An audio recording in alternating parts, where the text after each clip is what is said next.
Bruce Vann, thank you for joining me today on Acquiring Minds. Thank you for having me, Will. You acquired Lux Out Stage Curtains, a manufacturer of stage curtains. So this isn't residential curtains over windows in your home, but the really tall, heavy fabric ones that open and close during performances at theaters and churches and schools, wherever you find stages. So one of those really niche businesses that you probably weren't even aware of before you saw the business for sale. At least I wasn't until I reached out to you. So you bought it 2 years ago this coming February. And I know from our pre-call that things are going well. So this is a really cool story. And let's get right into it. Start us off with a quick background on you, Bruce. So take us up, give us all your relevant background, taking us right up to that decision to go out and buy a business. Sure. So I went to business school, but prior to business school, I got a degree in economics and worked for Geico in the product management role. I liked that role, but I wasn't going to make much money there. It's just kind of the nature of the business structure or the business model of Geico. It's always about being the low cost provider. So I wanted to go find something else, even though I loved my experiences. Went to business school at Darden. Loved it. It was one of probably the best 2 years of my life. And I got a lot of exposure to a bunch of things. And that was where I learned that just like you can go and buy a house with a note, you can go and buy a business with a note. The thought started and sort of ended there. I went to go work for an oil and gas company. And it was the role that I was in was good. It was sort of like a CFO role of a small division. But the culture of the company didn't really work for me. I just held my breath, saved my money, invested it over time. They had a nice 401k match, and that capital became useful later on when came time to buy my business for the way that I structured my purchase. But I left there at exactly 3 years to the day, and then didn't really know what I was going to do. Kind of floundered around, tried to start a few businesses from scratch. None of them picked off. I took off. And so I ended up working a couple of odd jobs until I started to beat the bushes of my network after losing my third job, which I'd never lost a job in my life prior to this season of my life. But for whatever reason, those 4 years, I lost 3 jobs in 4 years. I started to beat the bushes of my network, and somebody said, "Hey, Bruce, you ever thought about doing a search fund?" And I was like, yeah, well, I really only had one case my entire time at Darden on a search fund. Looked into it. Had a good feeling about it, actually even had a dream about it, which and that gave me even more sort of made me feel even better about going forward with this path. And then for the next 15 or so months, I just beat the bushes of I just sort of dove right in to searching for something to buy. And fortunately, I bought a really, really good small business, and I didn't even have to use any outside capital to do it. That was the part that really surprised me. There's a lot here, so I'm gonna pick apart some of your story here. So first of all, Darden is UVA, University of Virginia's business school. This is important to me because I'm a Virginia guy like you. You're from Hampton, Virginia. You went to to undergrad in Richmond, Virginia at VCU. Also, know many of my friends growing up went to VCU. Then you went to UVA for business school, and you are in Richmond now. So the business that you found is in Richmond, Virginia, correct? Correct. It's like maybe it's walking distance from the grocery store I went to when I was a student. It's funny how it's that close. But and in fact, your search you had looked at buying businesses all over the place, so that you fortunately, I assume you wanted to stay near home, found one near home, but you were totally open to going anywhere, and yet you find this one where at the convenience store just down the block from where you were as a student. Now, losing the 3 jobs over those 4 years. So you had been a successful guy. You'd never lost a job before that, but you just hit this rough patch in your professional life. And I imagine that got you down. So just talk to me a little bit about your headspace during that time. Absolutely. I think it was really just I'll talk about my headspace and how I got into that rut in my career. So post business school, I don't think that you really understand this when you're in business school, but when you come out, it's like when you're in business school, immediately when you come out, you can basically do anything in the business world. But once you pick that thing that you're going to do, you're kind of pigeonholed to that thing. Mm-hmm. And so I got pigeonholed into just doing accounting work, and I can understand accounting, but I'm not a great fit for accounting. I don't really care about controls. I'm not a corporate policeman. All those things that make a good auditor, accountant, controller. I was more like not to diminish one type of person versus another, but it was more like it was a bad fit for me. It was like putting an eagle among ducks. Right? Everybody, they can all fly together and whatnot, but as soon as it's time to go into the water, the eagle tries to go into the water, it's going to look crazy. And then if the eagle tries to go fly too high, then the ducks are going to look at the eagle like they're crazy. So it was a bad fit for me, and I kept getting these were the only jobs I could find. But when I lost my second job, that one really hit me home, and I really was actually suicidal at one point, because I thought, man, I did all this stuff the right way, went to the right school, especially as a black man in this country. You don't want any strikes against you, because you really basically have to be perfect in order to get anywhere close to what you're warranted to get. So it was rough, but fortunately, with the grace of God, I pulled through, definitely with the support of my family. But it was a very, very rough and low patch for me. Mm-hmm. Yeah. And so do you think that the decision to buy a business and essentially be an entrepreneur, be your own boss, that must have, I mean, was that something that you saw for yourself before this rough patch, or do you think that you saw it as a path out of the rough patch, or a combination of both of those, or what? Yeah, good question. It was both. I mean, actually, in my Darden essays, I said I wanted to be an entrepreneur. I just didn't think it was going to be possible. And at that time, I only knew about starting something from scratch and changing the world, like making the next Facebook or something goofy like that. So it was always in my heart to do that. I just didn't know how I was going to get back there. And matter of fact, actually, when I was in high school, instead of going to get a job, what I did was I sold candy and drinks in high school and made a little profit every day, enough so that I didn't have to go and work. And I could feed my fast food habits and buy some clothes and stuff like that. So once I had a taste of it back then, it was just a matter of figuring out how to get back to it in my adult life. And it took a while, but I got here. So this person that told you about search funds, or said, have you considered a search fund, while you were out there kind of figuring out what was next? This was just a colleague of yours, somebody in your network? This was someone he wasn't even really in my network. So I beat the bushes of the Darden network, and I talked to a gentleman who knew the CEO of Buzz Franchise Brands. And he said, hey, why don't you reach out to Kevin? That's his name is Kevin. And while I'm in Kevin's office, we're just talking, because I was looking for work that was in Tidewater, and there aren't many like highfalutin, high finance jobs basically out there.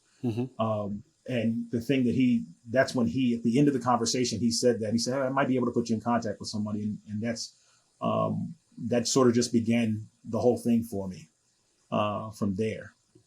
And so this person mentioned search fund to you. You remember that from your Darden days, a case study at Darden.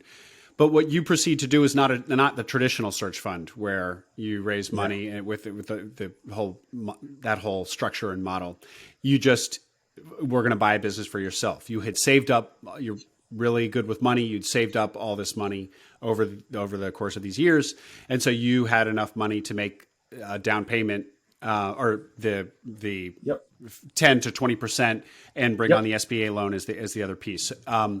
So tell me more about the search. Are you had said to me in our pre-call that you looked at businesses all over the country. Were you looking for a particular type of business? If you weren't geographically constrained, obviously we're all financially constrained. You had that constraint, but what other constraints did you have?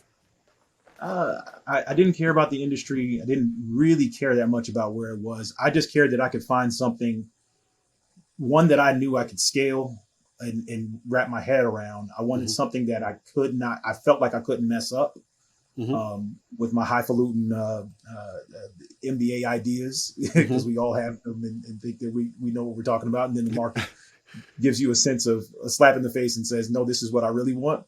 And then I wanted something that I could get at an acceptable multiple, right? I didn't want to overpay. I think so for those three things, they were very important to me in my search. And I think they suited me pretty well. when it came time to have the end result. And so were you just looking at biz buy sell, or did you reach out to brokers around the country, or what were the actual mechanics of your search? Yeah, good question. So, I mean, I didn't have a CRM system like some searchers have Yeah. today. And I applaud those who do that. I wasn't that sophisticated. All I did was put things into a spreadsheet. Matter of fact, it wasn't even a Microsoft spreadsheet. I had Google Sheets of things just because I was that cheap. Not even Excel, man. You were using not Google even Sheets. Excel at that time. No. So, but I put everything in the spreadsheet. So I would wake up every morning. And my now wife, she was my girlfriend back then. She said, "Oh my gosh, you don't have a job, but you are like outworking everybody I know with the way that you're searching." But I would wake up every morning, check the listings, inquire about things. Check the listings, meaning biz buy sell, or stuff in your inbox. Brokers had sent you stuff in your inbox, or what? Brokers sent me things in my inbox, but I mean, I feel like if you want a really good deal, you have to search it out and beat everybody else to it. Mm-hmm. And that's just the nature of things. Like fortune favors the bold. And one thing that I have is that I can be bold enough to like really knock on doors everywhere and beat everybody else to the chase. So that's basically what I did. I looked like through Biz Buy Sell, and anything that looked interesting, I would introduce myself, and I would stay up with brokers because, you have some brokers that are very responsive and you have other brokers that are not responsive at all. And it's just a matter of knocking on that door. So there's a sign in here. I won't show it and pull it down, but I have it in my office. It says persistence, and it's a Calvin Coolidge quote. Because if there's one thing I absolutely believe in, it's being persistent. And this role is actually or doing search. If you are a persistent person, it doesn't really matter how smart you are per se. You have to have a certain level of it, but beyond that, you just have to be extremely persistent in executing, and keeping your deal flow up. So that's my story, and I stuck to it. I don't know how many businesses I looked at, but my guess is it was in the hundreds at least per month, probably in the thousands. Most of them, it's just like dating, you'd swipe left on, but every so often you find something that's a good maybe, and you pursue that thing until you get all the information that you have, and then you make an offer. And that's basically what I did. I using, not to put too fine a point on it, but using biz buy sell primarily for your deal flow. And the reason I'm interested in that is just because, you hear people say you got to get off biz buy sell, you got to do proprietary search. And then you hear others, of course, say that proprietary search is a huge amount of effort without a lot of response. And we're all on biz buy sell anyway. I mean, it's a very alluring website I'm constantly checking it anyway. Anyway, so I'm always interested to hear from successful searchers who use biz buy sell pretty much exclusively and did in fact buy a business from the site.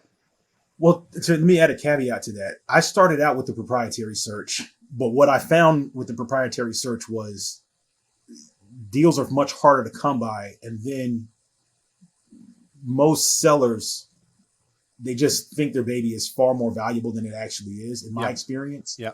They may want 8 times EBITDA for a business that is shrinking. And that was one of my experiences. And I was like, I can't offer you that because there's no way I can make any money on this deal. I probably can't even get a bank to accept the terms of financing this at this multiple. Like you got to have some give here. So what I found was that sellers who have a broker, they at least have some of this that come down to earth for their valuations. Yeah. And their broker has done the hard work of showing them what the realistic valuation of their business is. You hope. And they're also motivated to sell. What? I said you hope that their broker has done that done that work to convince them. If he or she's done their job. If they've done their job. Right. Yeah. But also it's just the whole dynamic of like when somebody has put out there that their thing is for sale, you as the potential buyer have a little bit more leverage than if you're going around to all these business owners who aren't thinking about selling. And they're just like, well, sure, make me an offer. Like you automatically have less leverage, and you have to make them an enticing offer, presumably, if they haven't been thinking about selling. So, cool. All right. So remind me, you actually went down the path on a few businesses that you really wanted, and it didn't work out. Give me quick details on one or two of those stories. Yeah, sure. One was one was a concrete company. I found it. It had an acceptable asking multiple from my perspective. Try to put an offer on it. The broker just ghosted me and then came back months later and was like, oh yeah, we raised the price and we went after somebody else who could do blah, blah, blah for the financing. I don't remember exactly what all he said. That one stung really, really, really bad pretty early. And another one that stands out in my thinking was a landscaping company. There was a landscaping company that I wanted to purchase that I didn't want to pay more than 1.275 for the business. Based on the math that I could see, that was the high end of what I wanted to pay for the business. I think they were trying to sell it for 1.5 or something like that. And the guy, the seller called me a nuisance because I was trying to ask him a question about the ad backs. I was like, hey, I need your help here to explain to me what these ad backs are so that I can substantiate this valuation that you're asking me to pay. And he said, you're a nuisance. You're probably going to drive my people away and all these other things. I was like, okay, well, fine. I'll back away from this deal. Yeah. Apparently this is not a good fit for me. Yeah. And there has to be that chemistry between the buyer and the seller. How dare you ask about some questionable ad backs? Exactly, which is the same question that the bank is going to ask. Right. But anyway, a year later, that broker contacted me and said, "Oh yeah, Bruce, you know that that business is for sale now for $850." And I was like, "Man, I dodged the bullet with that one." So the guy actually sold the business for or was selling it, putting it back on sale for $850 instead of the 1.5, and I was fighting him for 1.275. Yeah. So it is what it is. So through all of this, Bruce, you talked about persistence, and we talked about how you were coming out of this rut in your career. Were you feeling discouraged in the search? Your girlfriend tells you that she's so impressed with how hard you're working, even though you're not actually gainfully employed. Right. You and I both know, of course, that you're working toward a great outcome, but it might be hard for somebody who doesn't understand search to see that or understand that. And you just I hear from my guests and from the ecosystem so often that search is extremely lonely, extremely demoralizing, filled with rejection. It's basically, it's a lot like sales, like a sales effort. Yeah. So how's your headspace during this search, during this very frustrating search on the heels of a very frustrating professional 3 years, 4 years. Yeah. I mean, I think my headspace got better. I mean, the headspace was the worst after the second job loss. After the third one, I was like, okay, these people are idiots and I just don't fit in anybody else's company. That's what I kind of just walked away from with the understanding of.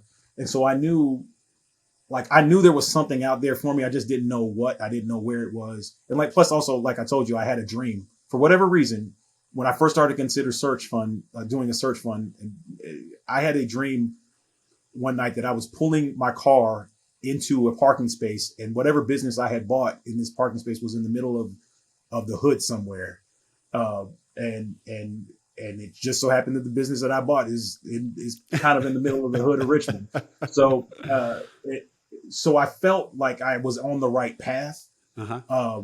Once I kind of got up there, I was like, okay, this is where I need to be. And then actually after that, it's just a matter of sort of like I told you in the pre-call, it's like doing this is just like taking a full court shot, and it's just a numbers game. You put up as many shots as you can in a certain amount of time, and eventually something goes in. If you do it the right way. Now you want it to be a shot that you actually want to make because you don't want to overpay for a business, obviously. Yeah. But that's really kind of how it is. So, I mean, I think my headspace when I started the search was much better. Mm-hmm. I still had like a lot of the bitterness from all the crap that happened to me, but I was just like, okay, well, that happened to me, and I kind of have to move past that and go forward to getting my own business. Cool. So, okay. So how long is your search taking when you find Lux Out? How long has this been? How long did it take from when I started the search to when I closed, or? Yeah.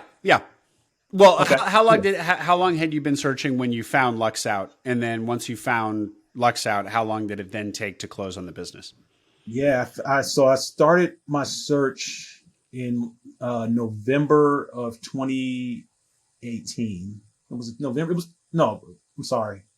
I really started it in January of 2019, Okay. like officially. Found Lux Out in July of 2019 Okay. and didn't close on Lux Out until February of 2020. Okay.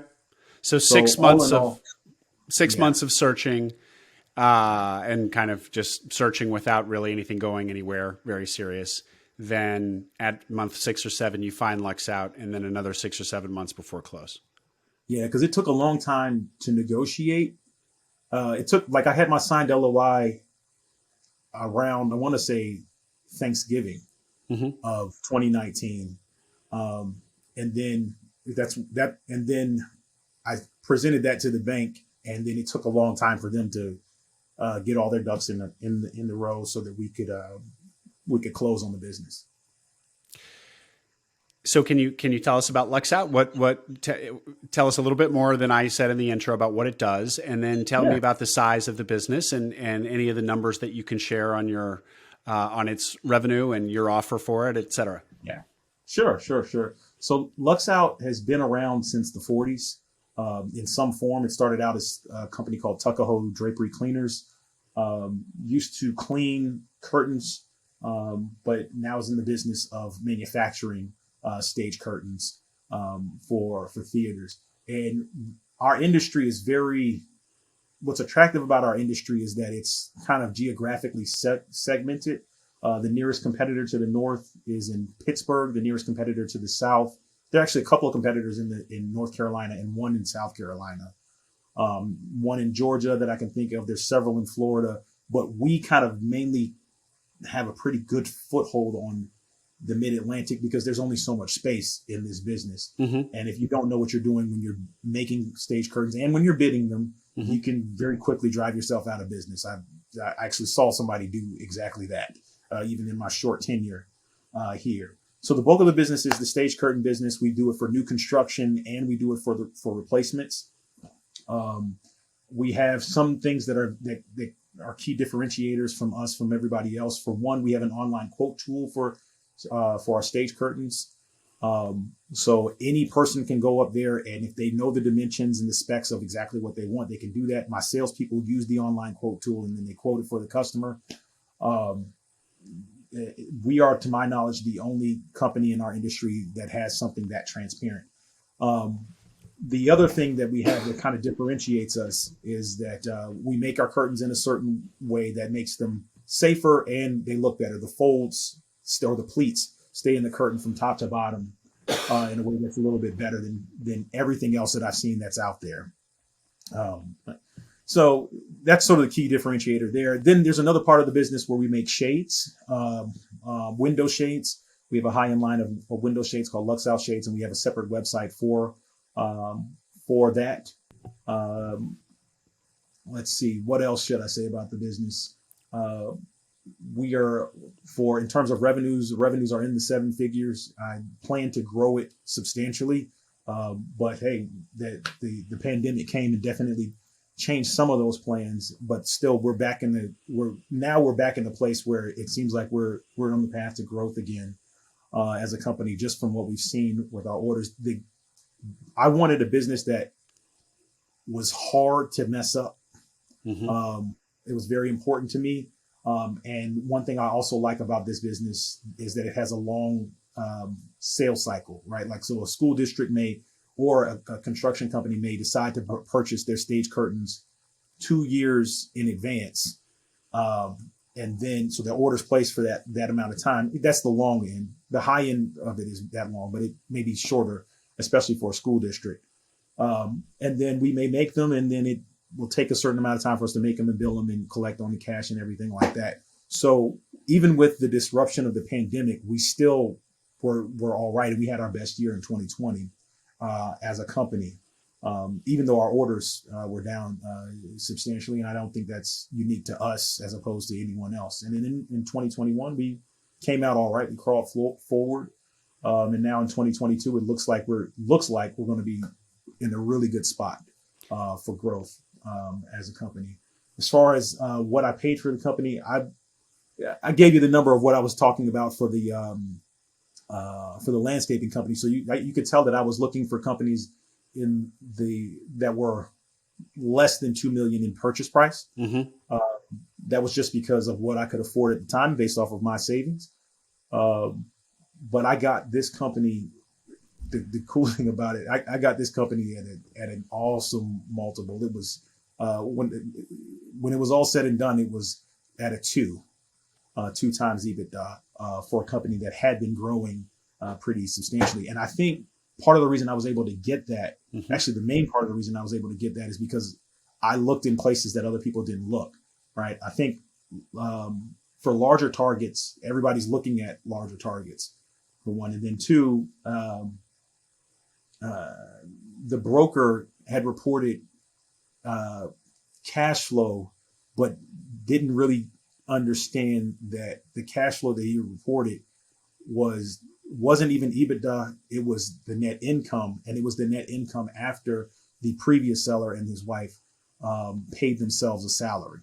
Mm-hmm. So that's how I was able to get it at such an aggressive, and because of my digging and my persistence, I was able to find, oh, this is like a great deal. And I can't believe anyone else passed over this deal based on the terms that I was able to get it for. So the broker underpriced the business, essentially.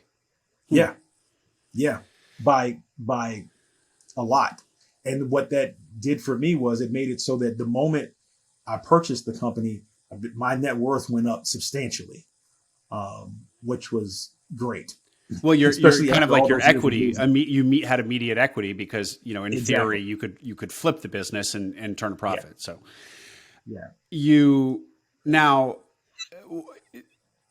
maybe the broker didn't do the best job of evaluating the business, valuing the business. The owner, from what I understand from our pre-call, was a businessman. So I assume he had some sophistication, and you would have thought that he might have caught the fact that he was selling a good thing for too cheap. What do you think about that? Yeah, I think that's to this day I still scratch my head about that. I think he was just more at a place where he wanted something in his lifestyle as opposed to worrying about what he sold the business for. Yeah. He wanted to make sure he left he wanted to make sure he left his baby and his staff with someone who was really going to care for it. And I think that's one thing. The other thing is when my business is it's not very CapEx heavy, but it's very labor intensive. Mm-hmm. And because it's very labor intensive and there's this long sales cycle and this long cycle to collecting cash, there's a large portion of the balance sheet that is dedicated just to working capital. So when he offered the price, I think when he did the initial offering price, he was thinking this is the price of the business without the working capital. If he kept the receivables and the cash and all these other things. And what I did was I said, well, I need all the receivables and this amount of cash because I don't have that much money. And I need you to leave that much in here with the business. And I'll go a little bit over asking price on these terms. And he accepted it. So you got a big chunk of working capital without it affecting the purchase price too much. Nice. Yep. And you said a few minutes ago, Bruce, that you liked the long sales cycle. Did I hear that correctly? And why is it that you like that? Typically people, I think that typically people shy away from that. Yeah. I mean, I think there's pros and cons to it, but one thing I do like I said, I liked about it was it basically insulated me when the world shut down. Yeah. And nobody was in any theaters anywhere. It insulated myself and my staff. I didn't have to lay anybody off. We had some lean times, but I didn't have to do that. I was able to keep everything going. And if I had a shorter sales cycle, it wouldn't have worked. Yeah. It just wouldn't have worked. Yeah. So. Yeah. And you talk about growth and wanting to grow the business. But you also mentioned there's only so many, this market is only so big. There's only so many stages that need curtains. Yeah. So when you talk about growth, are you thinking acquisition of the Pittsburgh company or the North or South Carolina company, or are you just talking about organic growth? Are there a lot of stages going up in the Mid Atlantic? Yeah, it's not that there's a bunch of stages going up, but I mean, you think about it though. Think about it this way: a school district goes and they build a school. That school is probably going to be around, let's say, 75 years. In that 75-year time, their curtains are going to last them maybe 15 years a pop. So that's 5 times where they have to replace their curtains Mm-hmm. per school. And if you multiply that times all the schools in a given area, there's quite a bit of opportunity for the replacement market, even if they're not building a bunch of new schools. Mm-hmm. So that's one thing. But in terms of the way that we grow, we have a culture at Lux Out of being significantly more aggressive at pursuing the business. Mm-hmm. We don't. I'm not saying that we're pests or anything like that, but we You're will. persistent. Most other companies, yeah, we're persistent. Most of the companies will wait for the business to come to them. We don't wait. We go after every. If the customer chats us, does anything, we are going after that lead and going to chase it down to really make sure that we can do everything right by the customer and turn it as many of those leads into sales as possible. So that's work. That's what they did before. I think the challenge that a lot of others in our industry have is that they are a little bit more because they've been around for a while. It becomes easier to be more complacent with the business model. Yeah. Just take orders rather than pursue new ones. Yep. Exactly. And we don't, we just don't have a culture to do that. So there's an element of organic growth that goes into just doing that has been proven before. And it very much aligns to how the focus of how I did business when I was a product manager analyst at Geico. It's the thing that differentiated Geico from other insurance companies, growing organically in an old industry like that.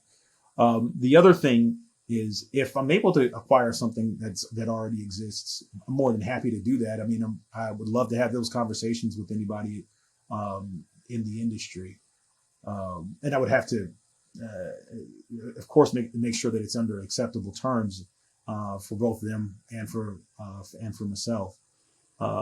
But yeah, that's how we're planning to grow, and we'll see exactly what happens. Everybody has a plan, and then you get punched in the face. That's what Mike Tyson said. Well, but you've but been I'll punch back. Yeah, you've been in the business for 2 years now. 2 years next month. So, how has it been compared to what you hoped and expected before you actually bought the business and got in the seat? Matter of fact, I found you because you posted this great essay on Search Funder shortly after you bought the business, talking about what that transition was like. It was really great, but that was very shortly after you gotten in the seat. We're now a year and a half or almost 2 years later. So talk to me about how things are compared to what your expectations had been. Yeah, I would say these 2 years have been the best of times and the worst of times simultaneously. They've been the best of times because the money I made my first year, it made up for all the crap that happened in the other years of my life where I just wasn't making. It blew my mind, and that was great, and to be able to be preserved, for the business to be not just preserved but preserved and thriving during that time. That was really, really way more than what I thought it was going to be. And I think that's part of the reason why when you purchase an existing business, you want something that is growing and doesn't require a ton of CapEx in order to continue to grow. I think that's one thing that a lot of searchers should probably give some attention to, because I really lucked out when it came to that. And it's been the worst of times just because, I mean, the orders fell substantially, like I said, during that year, even while we were doing very well. So, and I won't say the exact percentage, but it was a lot, and it was enough to be felt. I would say that second quarter of 2020, nothing was happening. It was sort of like we were just a ship without a paddle at certain points, and then it kind of came back, and then it came back full force. And then the other thing that I would say is like there's a lot of opportunity in certain markets that we had previously we had sort of dipped our toes in, and now we're diving right in to. And I won't go into what those markets are unless the competitor hear me and do exactly what I'm doing. But we think we found the secret sauce. To entirely new markets. Yeah, to entirely new markets and to growing the business substantially. I wouldn't be surprised if I don't know what this year is going to hold, especially with the Omicron variant. But it would not surprise me at all if we grew 25 to 50% this year, which is really good growth, especially in an old boring industry. Yeah. Like my own. Yeah. Yeah. So, and on the heels of a pandemic. So yeah, you had said that because of the long sales cycles, that insulated you from 2020 being a bad year. yeah, But those effects were going to catch up with you at some point. So all those sales you didn't make in Q2 2020, that capital was not going to then come in at some later date, I assume, in calendar year 2021. And you had said that 2021, in fact, is when you felt it, but that it was still basically a profitable year. Like, so when the COVID effect did eventually catch up with the business, tell me what the effects were with some specificity, if you can. Sure. I mean, well,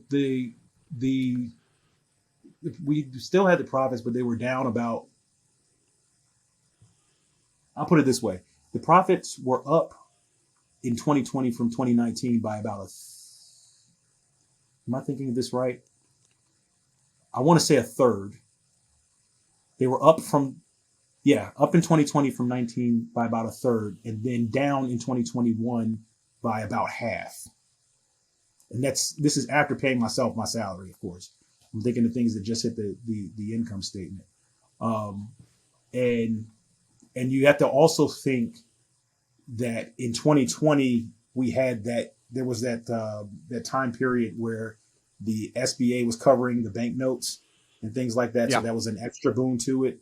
And in 2021 that went away. I mean, that was gone. That was completely gone away that year. Actually, no, it's actually less than half.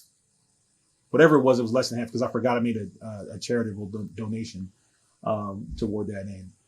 But it just sort of moves in ebbs and flows in that way. And the way to and that's as much probably specificity as I can kind of give you without really opening up my books there. Yeah, did that answer your question? Yeah, that's great. The size of the business in terms of employees, what does your staff look like? How many folks? Oh, yeah, about 25 folks. 25. Yeah. Oh, yeah. That's and so the manufacturing is done by your staff or it's outsourced? Yeah, it's done by us. Yeah, we make it right here in Richmond. We have 4 sewers, 2 shade makers. In Richmond, we have 2 salespeople, 2 customer service people, 2 installers, and then we have staff in Texas and North Carolina also. So we try to dominate the South as much as possible. And why is this not something that an industry that's been outsourced to China? Oh, yes, because it's next to impossible to do. That's a good question. And that was one of the questions I had when I was looking at the business. It's the lead time of. So every stage is different. So in order to do our business, you have to have someone that not only pursued the lead, but actually went out to usually. I mean, you can train a drama teacher to measure. You can walk them through how to measure measure a stage. But usually you want a professional out there who says, oh, no, we need this kind of fabric. We need this. This is the structure. This is how it's laid out. This, that, the other, blah, blah, blah. And then they can send the specs to the workroom. Now, if the workroom that made it were in China, that would be a nightmare scenario unless they could get everything perfectly done, right? Like everything that's in that person's head is right on the paper and there isn't much need for back and forth communication, for clarity, for things that can go wrong, all these other things. And if it came like from East Asia, they could make it, but if they did something wrong, like say for example, they made the curtains 3 inches too long. Yeah. Well, then that has to go all the way back Yeah. to China. Yeah. And then come back and then hope that it works again. And so because we're closer to our customers, and every stage is different, that's why I have a business. Yeah. It's pretty hard it'd be difficult for like an Amazon to come in and do my business, or anybody else that you can think of, just because of because of that nature of it. It's so sort of custom, and there's so much back and forth, and there's so much room for error. So just give us a sense, just roughly, I know there's a lot of variation. How much does your typical school auditorium stage curtain run?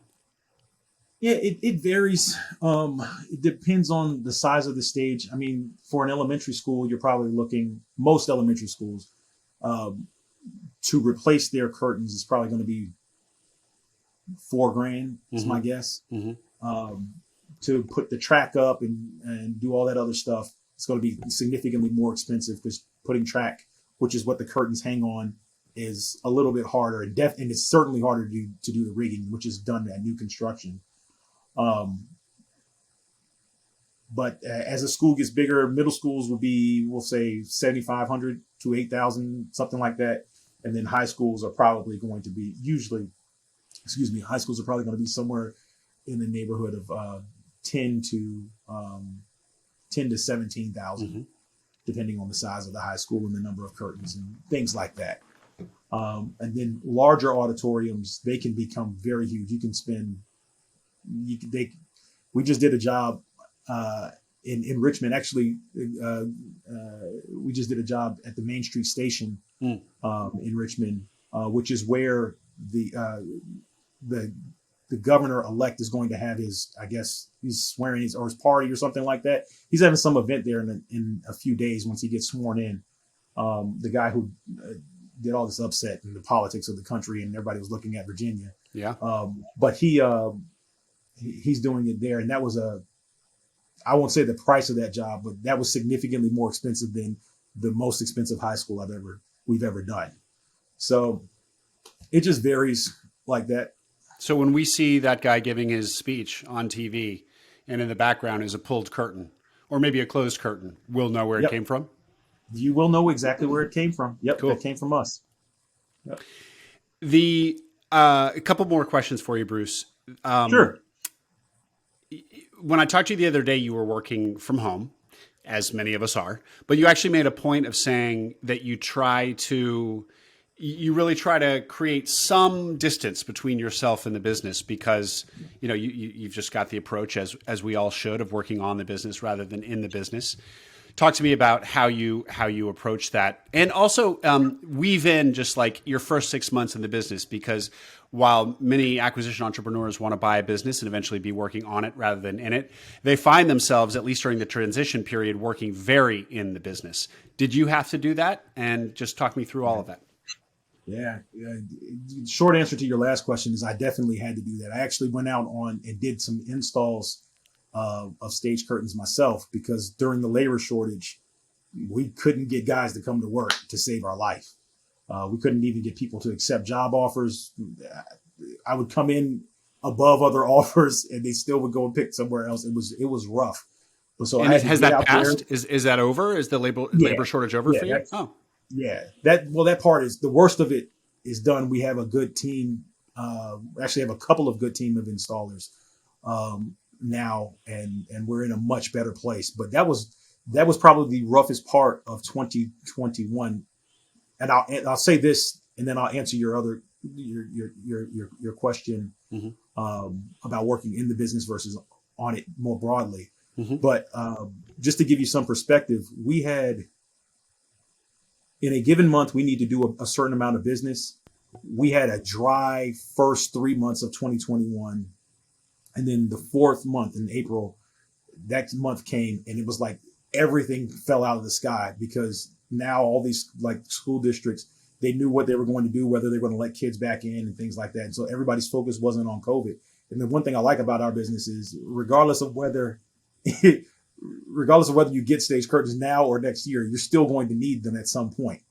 So the demand doesn't really go away and evaporate. And so we had just the heavens fell from an orders perspective that month.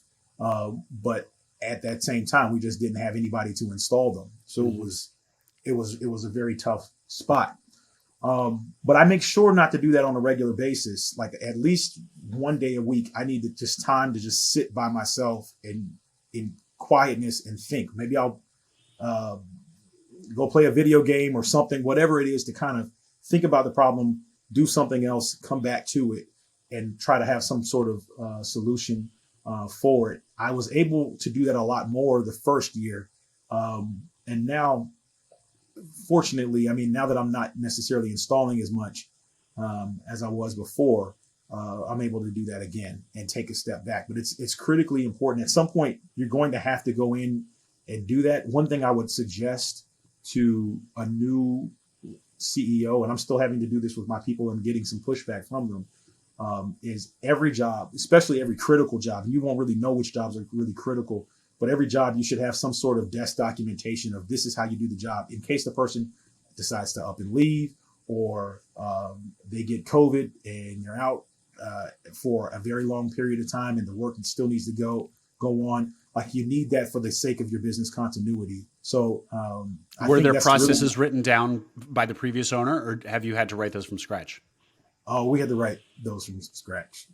I was actually, he's a very controlled man, but I was very surprised that he didn't have that before. But I think that could be just because of my experience as a CEO. COVID has shaped my experience as a CEO. So I think in very real terms of something that he never had to think about when he was in my seat. So I don't know.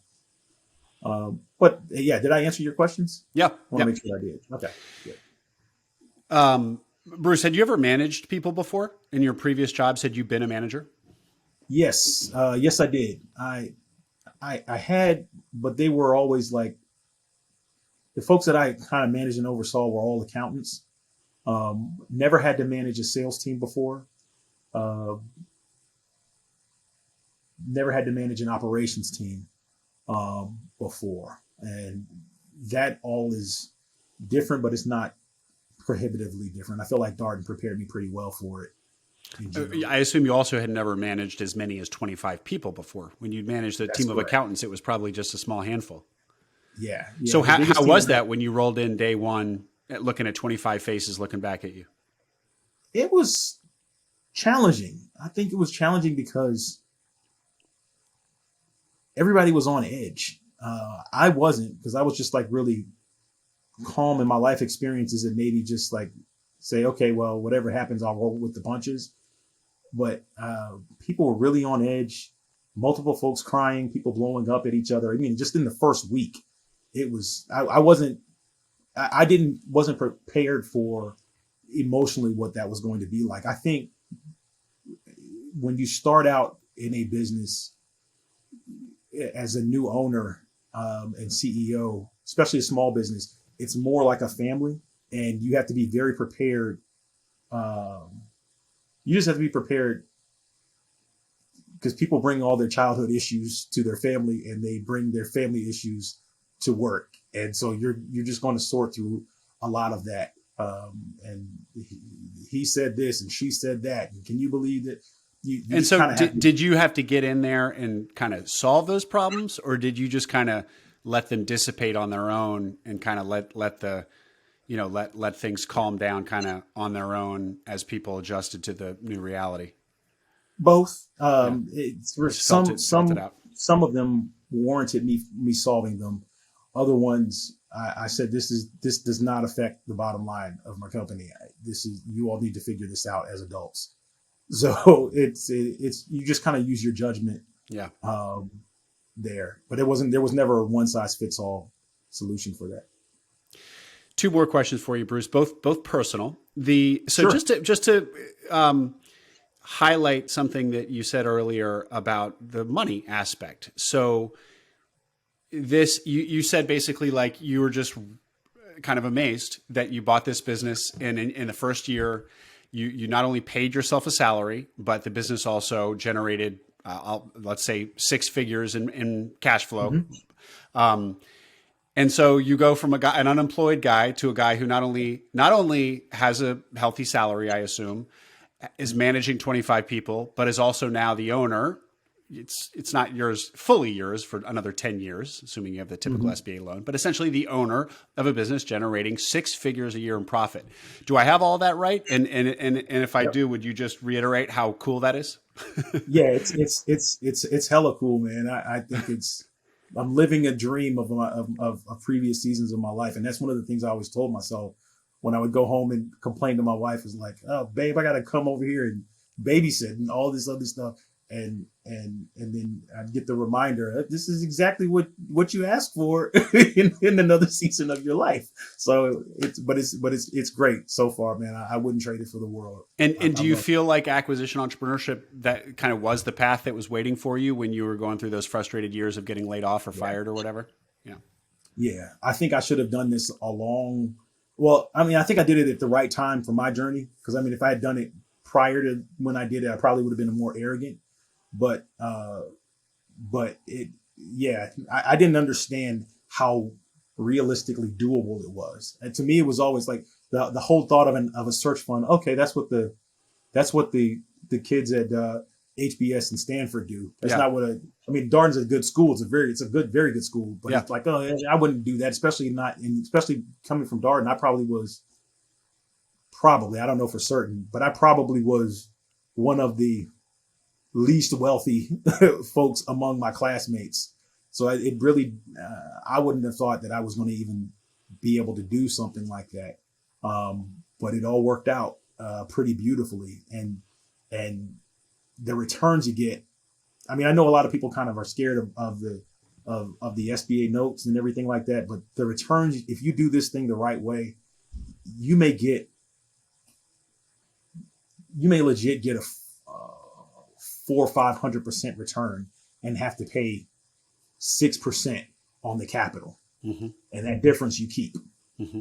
So if you find something that's relatively stable, just go for. To me, I think it's worth it to just go for it. Mm-hmm. So Great. Last question, Bruce. In your post that I referred to earlier on Search Funder, you made a point of saying that here you are in Richmond, Virginia, which during the Civil War was the capital of the Confederacy. You're an African American man, and you just made a very personal and very historical point about all that. Can you kind of reiterate that for the audience? Sure, absolutely, I would love to. So I'm from Hampton, Virginia. Hampton, Virginia is where Point Comfort is. It's where the first Black folks came to this continent in 1619. It's a family called the Tucker family. So that's the place I was born. The place that I have my business is in the capital of the Confederacy. These people made an entire country to keep people like me from doing what I'm doing right now. And I just feel elated, elated that I'm able to do that and realize the dream. Because I feel like that's just what was missing before. I mean, there are some folks that are good allies, and there are other folks who want to try to disrupt and destroy people like me. And regardless of whatever the case, if my family has their own wealth bases, we don't have to really worry about that. So hopefully, if it works out, when myself and my wife have children, we won't have to. They won't have to necessarily go work for someone else. They can if they want to, but they won't have to go and beg somebody not to fire them 3 times when they know they're qualified to do work. So I'm really excited about that. Mm-hmm. That's awesome. That's really powerful. And is there any thing that in your search that, as an African American man, you felt made your search different than it would have been for somebody like me, and that maybe somebody else in the audience who's Black or person of color listening to this should know? Yeah, absolutely. I mean, I think, and I sort of talked about it earlier. I think the guy with the with the landscaping company, when he called me a nuisance, I think he just wasn't used to Black people asking him questions that he didn't want to answer. And he had some sort of hostility toward that. And you're going to run into that in this world. It's just, if you're anything other than a white male, you're certainly going to run into it. And if you're a white male, you're probably to some extent going to run into it, but you're just going to be more keenly aware of it. keenly aware of it. I mean, we made up a word, but you'll be more keenly aware of it if you're anything other than that. But you just take it and with strides, keep it going, and don't let it make it. Hopefully, it makes you better and not bitter when it's all said and done. So, if anybody, if anybody wants to lament about their woes of going through that experience, I'm more than happy to be an ear to encourage somebody through that rough patch. Well, perfect segue. How can people reach you, Bruce? What's the best way to get a hold of you? Yeah, best way to reach me is Vann. So Bruce Vann, VANN at luxout.com. And I'd love to hear from other searchers. This has been really a fun interview, Bruce. Thanks a lot. All right. Thank you, Will. You have a good one. You too.